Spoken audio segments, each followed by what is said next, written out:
If you grew up visiting your grandparents in the 1960s, you remember the house before you remember the address. The smell came first. Old wood, coffee from earlier in the day, something sweet in a tin, a little furniture polish, a little soap from the bathroom, maybe a trace of mothballs from the hall closet. It did not smell like your house.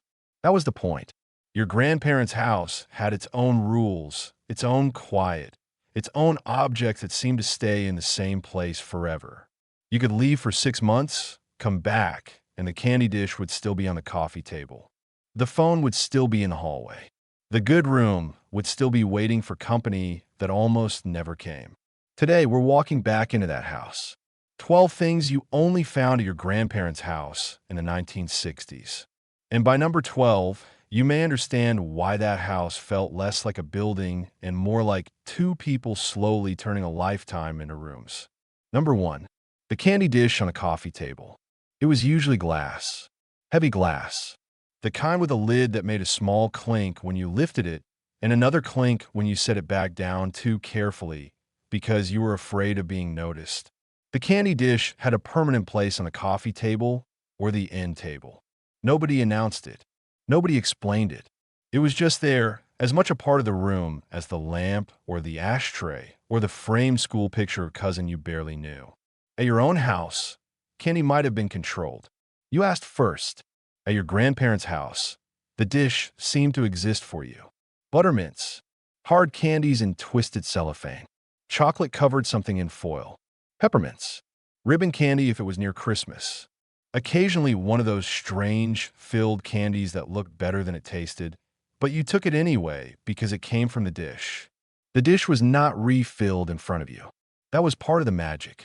It was simply full again the next time you visited, as if the house itself believed children should be able to find something sweet without making a fuss. The candy dish was small, but it taught a whole rule of that house. Here, someone had prepared for you before you arrived. Here, you were expected. Here, a child could lift a glass lid, take one piece, and feel quietly loved without anyone saying the word. Number 2, the plastic covers on the good furniture. You can still feel them on the backs of your legs. Clear vinyl over the sofa. Clear vinyl over the armchairs. Sometimes fitted neatly, sometimes wrinkled at the corners, always slightly colder than you expected when you sat down. The furniture underneath was the good furniture. That was the explanation, and it explained everything. It had been bought carefully, maybe years earlier, maybe when your grandparents first had enough money to choose something nice for the living room. The fabric mattered. The shape mattered. The fact that it still looked new mattered. So the plastic stayed. In summer, your legs stuck to it. When you stood up, the vinyl released you with a sound that made adults glance over. In winter, the cold came through your clothes. If you slid across it, it squeaked. If you sat too heavily, it crackled. You did not understand why anyone would protect a sofa so well that no one could quite enjoy sitting on it. But your grandparents understood. They had lived through years when things were not easily replaced. They had bought that furniture with money that took time to earn. Protecting it was not odd to them.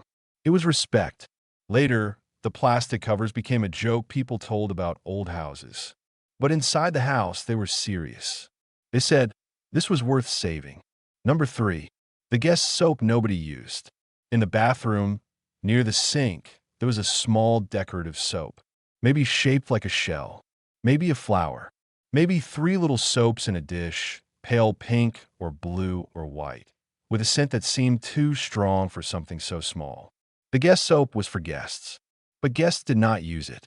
They used the regular soap because everyone understood the guest soap had become too good for its own purpose. It sat there for years. It gathered a little dust. It kept its shape. It survived Thanksgiving, Christmas, birthdays, visits from neighbors, and every grandchild washing hands in that bathroom while being careful not to touch the wrong bar. The bathroom itself had a different seriousness from your bathroom at home. The towels might be folded in a way that discouraged use. There might be a little rug around the toilet, a covered tissue box, a small bottle of perfume, a metal cup near the sink, a medicine cabinet mirror that opened with a faint click. The guest soap belonged to that world. It was not really about washing. It was about readiness. Your grandmother kept a house that could receive someone. Even if nobody important came, the house was ready for them. That kind of readiness has faded in many homes.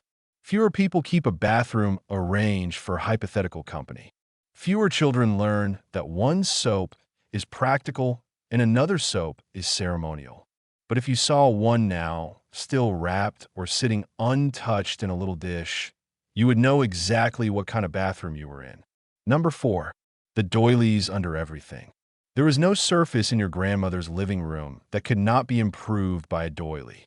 Under the lamp, under the vase, under the candy dish, under the telephone, under the clock, sometimes under an object that was already sitting on another object, as if the doily were not decoration but a legal requirement.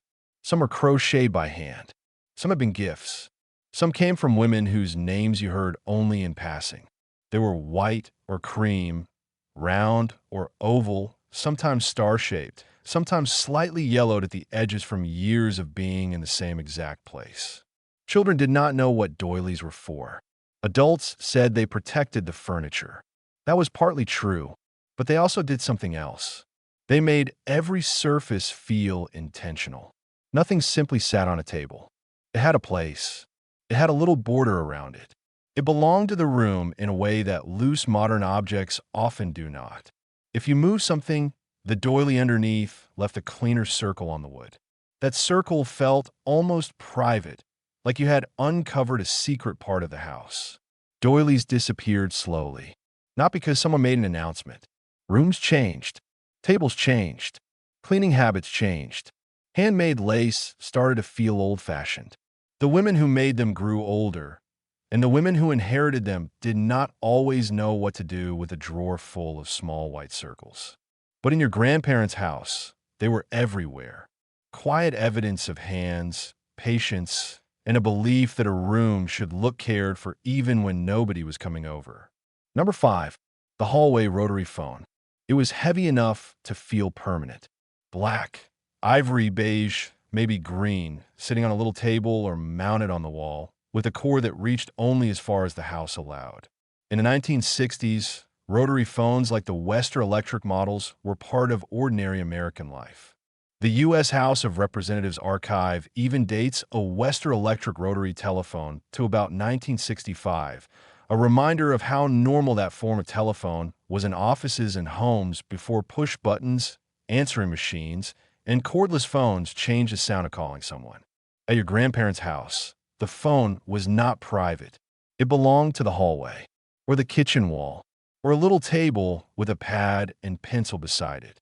You dial by putting your finger in the hole, pulling the dial clockwise to the stop, and letting it return. Each number took time. A long number had rhythm. A 0 felt like a commitment.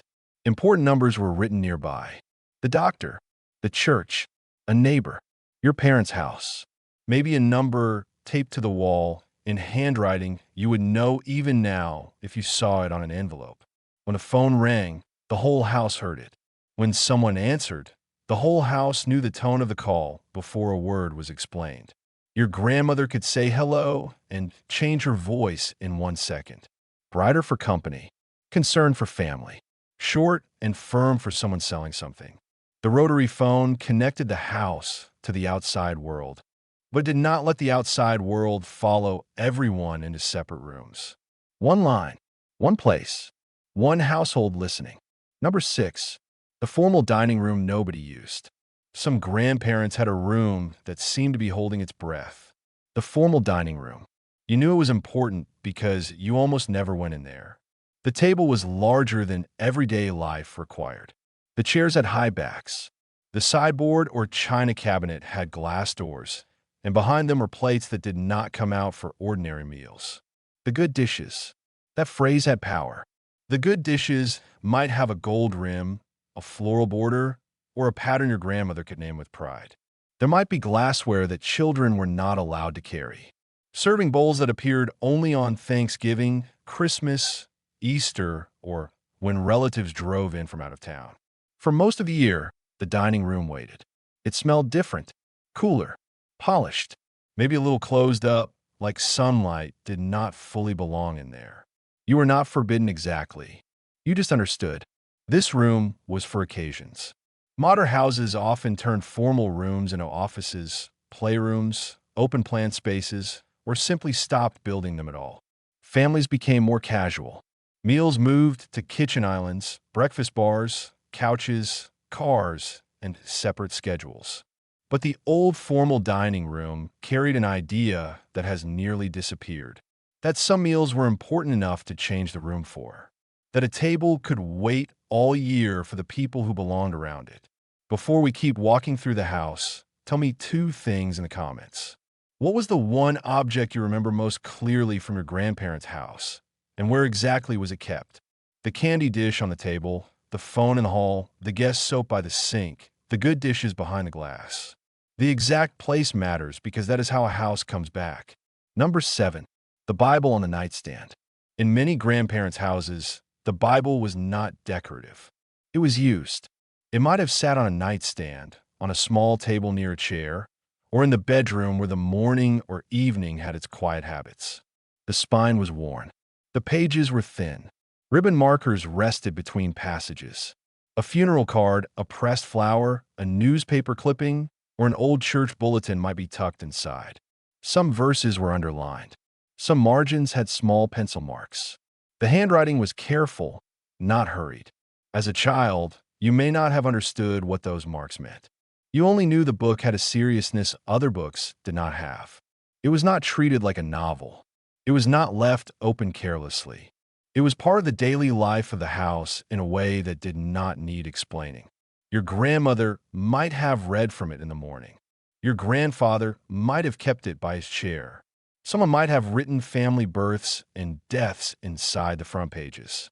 Names, dates, marriages, a small record of who had entered the family and who had left it. The Bible on the nightstand made the house feel connected to something older than the people in it. Today, faith lives differently in many homes. Some people read on phones. Some keep no family Bible. Some inherited one and are not sure what to do with it because the handwriting inside feels too personal to throw away and too fragile to handle. But in that old bedroom, it was part of the furniture of the soul, a quiet object that told you what your grandparents leaned on when nobody was watching. Number 8, the cookie tin that always had something in it. It might have started as a Christmas tin, or a Danish butter cookie tin, or a fruitcake tin, or some other decorated container that had once held store-bought sweets and then found a second life in your grandmother's kitchen. The tin made a particular sound when opened. A soft metal flex, a little pop of the lid. Inside might be homemade cookies, but not always the kind children expected. Molasses cookies, shortbread, oatmeal, ginger snaps, sugar cookies, sometimes hard candy, sometimes crackers, sometimes sewing things if the tin had been reassigned and nobody warned you. That was part of visiting grandparents. Tins were not always what they appear to be. A cookie tin could hold buttons. A coffee can could hold nails. A cigar box could hold old photographs. A jar could hold rubber bands. Containers had second lives because your grandparents came from a world that did not throw away a good container just because the first thing inside it was gone. If the tin did hold cookies, they were there before you arrived. That mattered. Your grandmother did not start being hospitable when the doorbell rang. The house was already prepared for the possibility of someone coming by. A child could arrive, be kissed on the forehead, and within minutes be offered something from a tin. Modern packaging is easier. Plastic containers stack better. Store cookies come in resealable packs. But nothing opens quite like that old tin. Nothing carries the same small suspense. Cookies, buttons, or both. Number 9. The medicine cabinet behind the mirror.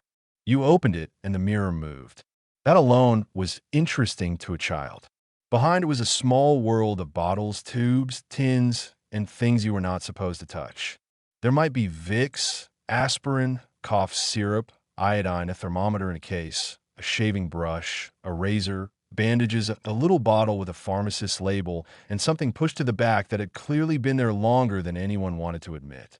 The cabinet smelled medicinal. Sharp, clean, Strange. Your grandmother knew what everything was for. She did not stand there reading labels like a stranger in a store aisle. She reached in and found what she wanted because the cabinet, like the kitchen, had been arranged by long use. This is one place where memory needs care. Some of those old remedies are not things anyone should use now. Medical advice changed. Safety standards changed. Families learn more. Some products disappeared for good reasons. But the memory of the cabinet is not advice. It is the memory of being cared for in a house where someone seemed to have a small answer for every scrape, cough, bite, and stomachache. The mirror opened. The bottle came down. A cotton ball appeared. You were told to hold still. And for a child, that was medicine too. The confidence of someone older who knew exactly where the bandages were. Number 10. The television at the appointed hour.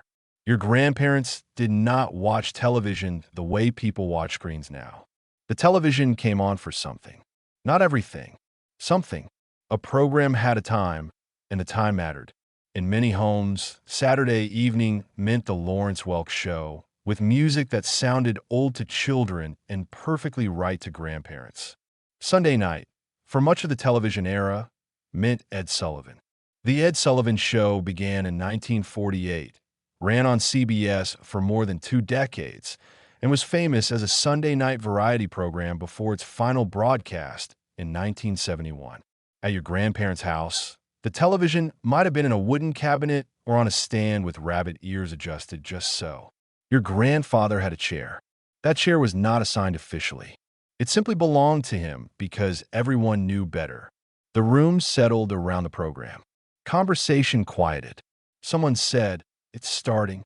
Children sat on the floor or on furniture they were allowed to use. If the picture rolled or turned snowy, someone adjusted the antenna and everyone waited. The schedule gave the week a rhythm. You did not choose from thousands of shows. You joined what was on. That meant children watched what grandparents watched, and grandparents watched children react. A song, a comedian, a news story, a commercial, all entered the room together. Streaming made television easier in ways no one in 1965 could have imagined. But the old appointed hour did something modern abundance rarely does. It gathered people into the same moment. Number 11. The button tin. Somewhere in the house, often near the sewing basket or in a drawer, there was a tin full of buttons. Not new buttons in little packages. Save buttons. Buttons cut from shirts before the shirt became rags. Buttons from coats. Buttons from dresses. Buttons that had lost their clothing so long ago no one remembered the original owner. You could run your fingers through them like treasure. White shirt buttons. Brown coat buttons. Shiny black ones. Pearl-looking ones. Tiny buttons for cuffs. Big buttons that seemed too dramatic for anything in the house. Children loved the button tin because it was one of the few adult containers that seemed made for touching. It made a soft clicking sound when shaken, like a quieter version of coins. Your grandmother might have known the story of some buttons. That was from your uncle's coat. That one came off a dress she wore to a wedding. That one was saved because it matched nothing and therefore might one day match exactly the thing that needed it. The button tin belonged to a repair culture. A missing button did not mean the shirt was done. It meant someone opened the tin, searched for the closest match, threaded a needle, and kept the garment in service. Cheap clothing and fast replacement changed that habit. Fewer people cut buttons from worn-out shirts. Fewer children watched someone sew one back on at the kitchen table. But if you ever held your grandmother's button tin, you held a small archive of fabric, thrift, patience, and ordinary survival. Number 12. The smell of the house itself.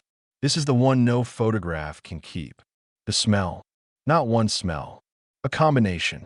Coffee that had been made hours earlier. Wood furniture. Old paper. Soap from the bathroom. Something sweet from the kitchen. Mothballs from closet. Clean laundry. A little dust in the good room. Maybe pipe tobacco. Maybe perfume. Maybe bacon grease. Maybe the cold smell of the basement when the door opened. Every grandparent's house had its own weather inside it. You knew it the second you walked in. You might not have had words for it then. Children rarely do. You only knew this was not home, and yet it belonged to you in another way. It was the smell of accumulated life. Objects kept for decades. Rooms cleaned the same way. Meals cooked in the same pans. Clothes stored in the same closets. Two people living long enough in one place that the house began to carry them.